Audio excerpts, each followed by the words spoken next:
They thought they'd gotten away with it. My own family, my wife, my siblings, even my parents conspired to drain my $2.3 million inheritance while I was deployed overseas. For 3 years, they lived like royalty on my money. But last Tuesday, an FBI agent knocked on their door, and everything changed. My name is Ethan Miles, 35 years old, U.S. Army veteran. After 3 years deployed overseas, 2 of those spent in a desert that seemed to swallow entire platoons, I thought coming home would be easy. I was wrong. When I stepped off that plane, the smell of jet fuel mixed with something I hadn't felt in a long time. Peace. There she was, waiting for me, my wife, Melissa. 8 years of marriage, and she still had the kind of smile that could disarm me faster than a sniper round. She ran to me, tears spilling down her face, her arms wrapping around me like she was afraid I'd vanish again. For the first time in years, I thought I was finally safe. The drive home was quiet but comfortable until I noticed the car. A brand new BMW X5, leather seats, digital console, still smelling like the factory. New car? I asked, running my fingers along the steering wheel. She laughed softly and said,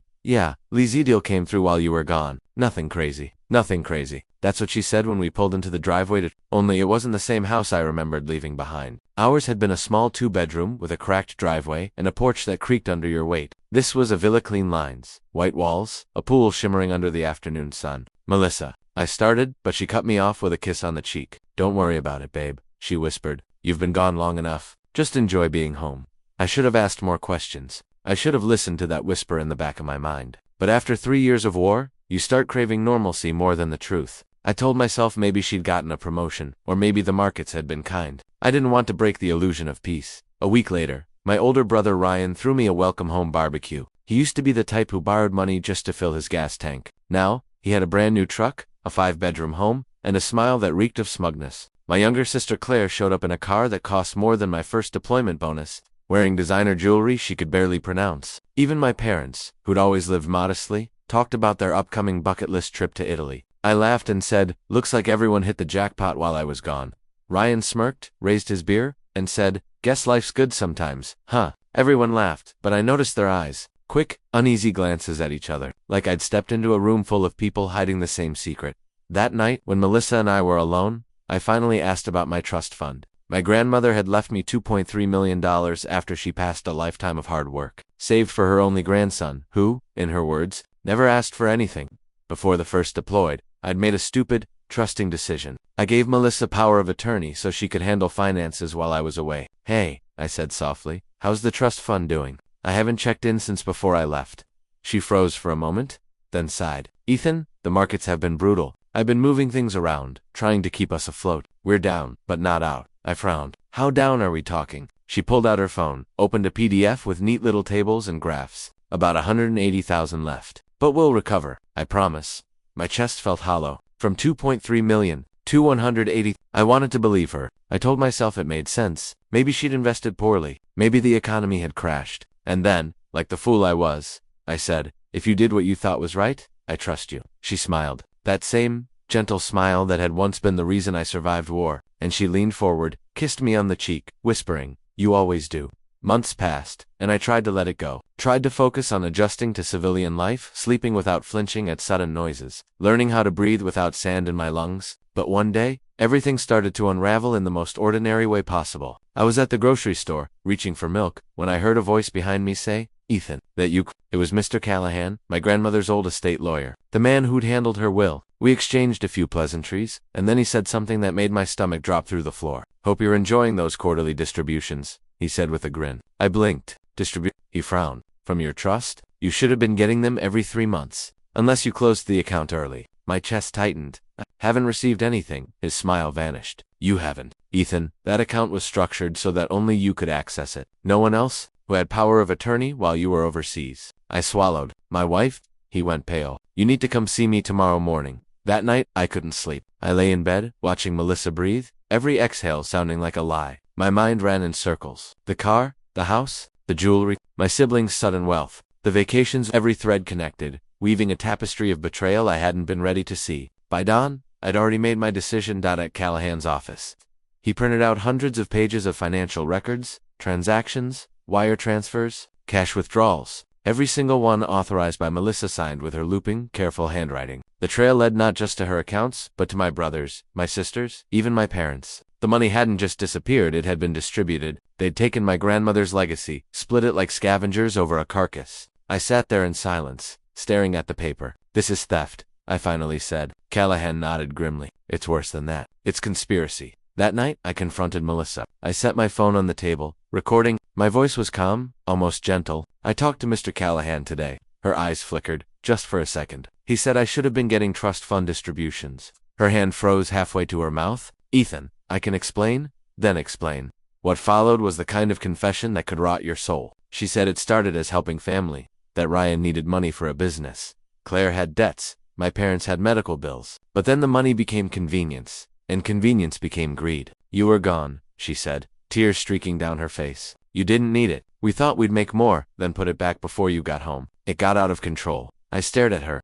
Out of control? You gave me power of attorney, she said, voice trembling. You trusted me. I nodded slowly. Yeah, I said. I did. The next morning, I drove to the Veterans Legal Assistance Office downtown. I showed them everything: bank statements, recordings, transaction logs. They referred me to the FBI Financial Crimes Division, and that's where I met Special Agent Dana Lewis. She was sharp, .com, maybe mid-40s, with a presence that filled the room without saying much. She listened quietly, flipping through my documents. Mr. Miles, she said finally, this isn't mismanagement. This is organized embezzlement.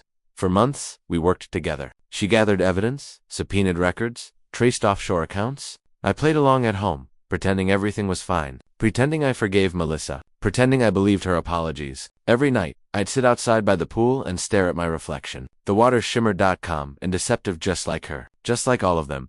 Sometimes, she'd come out and sit beside me. We'll get through this, she'd whisper. We just need time. I'd nod, pretending to agree, all while forwarding bank updates to Agent Lewis. The deeper we dug, the uglier it got. Ryan had used my money to fund a luxury car rental business. Claire had purchased a condo under my name. My parents had wired hundreds of thousands to an offshore account in the Caymans. My entire family had built their happiness on my blood, my sweat, and my grandmother's final gift. Agent Lewis called one afternoon. We've got it all, she said. Tomorrow morning, we're moving in. You might want to stay clear of the area. I didn't. I needed to see it. The next morning, I parked down the street from Ryan's house. Black SUVs rolled up at 6:43 a.m. sharp. Agents poured out like a wave, jackets marked FBI. Radios crackling. The front door burst open. Shouts filled the air. Melissa screamed, "This is a mistake. My husband knows. He knows, but I didn't. Not anymore." Ryan tried to bolt out the back. He didn't make it 2 feet before being tackled. Claire sobbed as they read her rights. My parents stood on the porch, pale and shaking.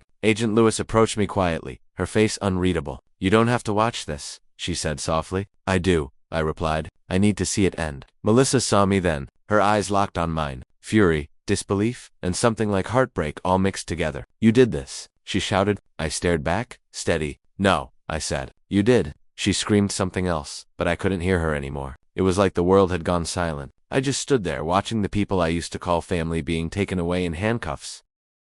The case dragged on for nearly a year. Wire fraud, identity theft, conspiracy. They tried to argue it was misunderstanding, family sharing, but the paper trail was bulletproof. In the end, Melissa took a plea deal, 5 years in federal prison. Ryan got 8, Claire, 3. My parents avoided jail due to their age, but lost everything in civil forfeiture. The court ordered restitution, but most of it was gone. Houses foreclosed, accounts drained. The FBI recovered maybe a quarter of the money, but honestly, by that point, it didn't matter anymore. I sold what was left of the house and moved to a small cabin in Colorado, surrounded by mountains and silence. No neighbors, no marble floors, no luxury cars, just peace, real peace. For the first time in years, I could breathe without waiting for a lie to follow. A few months later, I got a letter in the mail, no return address. Inside, just one typed line: justice served. It was from Agent Lewis. Sometimes, I still think about them. About that barbecue, those smiles, that false sense of love. I realize now that the war I fought overseas was nothing compared to the one I fought at home. The enemy here wore familiar faces and said they loved me while they cut me open.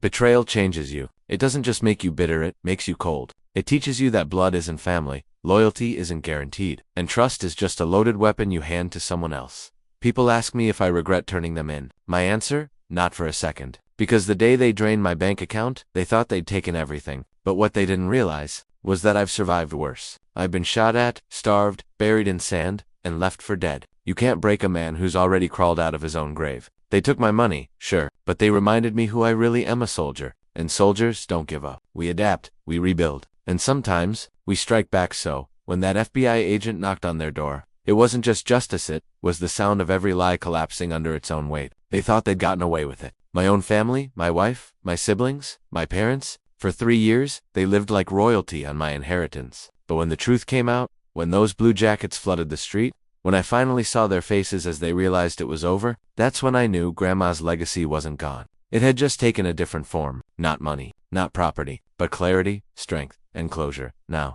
when I sit on my porch and watch the sun drop behind the mountains, I can finally smile. Because I may have lost everything I owned, but I gained something money can't buy: peace. And I'll tell you one last thing. When you give someone your trust, you're giving them a loaded weapon. The smart ones will protect you with it. The greedy ones, they'll use it against you. But when they pull the trigger, you make damn sure you're the one who gets up after the smoke clears.